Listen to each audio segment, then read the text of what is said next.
High court के फैसले के 2 माह बाद भी नई नियोजन नीति और नियुक्ति प्रक्रिया को लेकर हेमंत सोरेन सरकार कोई भी ठोस निर्णय नहीं ले पाई है। सरकार असमंजस में है कि क्या करे और क्या ना करे। सरकार अगर हाईकोर्ट के फैसले को चुनौती देते हुए सुप्रीम कोर्ट जाती है तो नियुक्ति प्रक्रिया शुरू करने में काफी समय लग जाएगा। अगर नियोजन नीति में संशोधन करती है तो उसमें भी अभ्यर्थियों द्वारा पेच लगाया जा सकता है। ऐसे में सरकार अब 2016 से पहले की नियोजन नीति के आधार पर भी नियुक्ति प्रक्रिया शुरू करने पर भी विचार विमर्श कर रही है। दरअसल झारखंड कर्मचारी चयन आयोग अंतर्गत निकाले गए विज्ञापन को भरने वाले अभ्यर्थियों के पास मैसेज और फोन आ रहा है।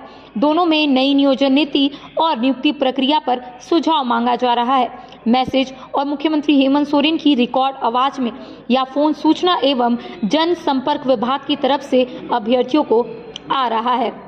सीएम की आवाज के रिकॉर्ड कॉल से पहले BB 600025 नंबर से अभ्यर्थियों को एक मैसेज आता है। मैसेज में लिखा होता है, जोहार माननीय मुख्यमंत्री जी, नियोजन नीति एवं नियुक्ति प्रक्रिया पर आपकी राय लेना चाहते हैं। इस विषय पर कुछ ही समय के बाद आपको कॉल किया जाएगा। धन्यवाद, जोहार। फिर मुख्यमंत्री के रिकॉर्डेड आवाज पर अभ्यर्थियों के पास एक कॉल आती है जिसमें वे बोल रहे हैं। पहले आप सुनिए कि उस ऑडियो में मुख्यमंत्री हेमंत सोरेन क्या बोल रहे हैं। गई है।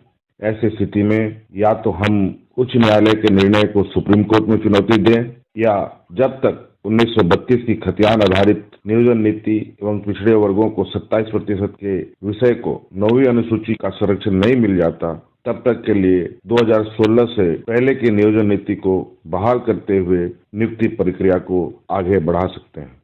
मेरा पूरा प्रयास है कि राज्य के मूलवासी आदिवासी के हितों की रक्षा की जाए, साथ ही रोजगार नौकरी के पर्याप्त अवसर भी समय रहते उपलब्ध हों। युवा साथियों, मैं आप ही में से एक हूं।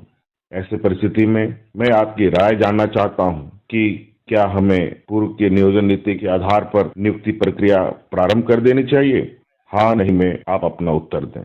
सुना कि मुख्यमंत्री हेमंत सोरेन यहाँ बोल रहे हैं कि हम या तो हाईकोर्ट के फैसले को सुप्रीम कोर्ट में चुनौती दें या जब तक 1932 की खतियान आधारित नियोजन नीति और पिछड़े वर्गों को 27% आरक्षण नीति के विषय को 9वीं अनुसूची में संरक्षण नहीं मिल जाता तब तक के लिए 2016 से पहले की नियोजन नीति को बहाल करते हुए नियुक्ति प्रक्रिया को आगे बढ़ा सकते हैं।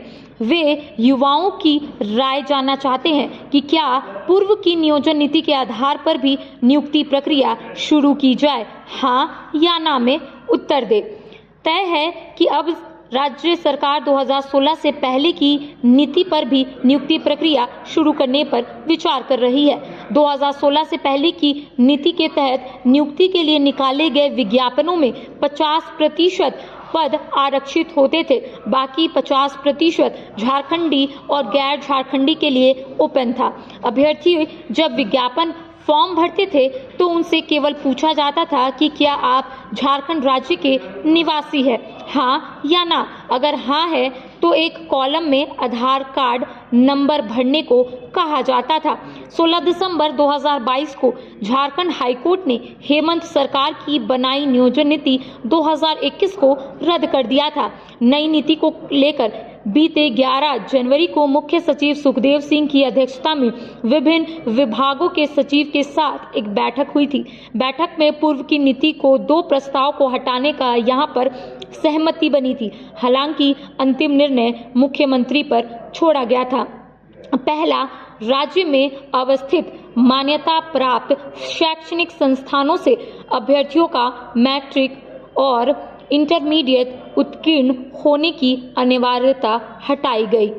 दूसरा, अभ्यर्थियों को स्थानीय रीति रिवाज, भाषा एवं परिवेश का ज्ञान होने की अनिवार्य हटे।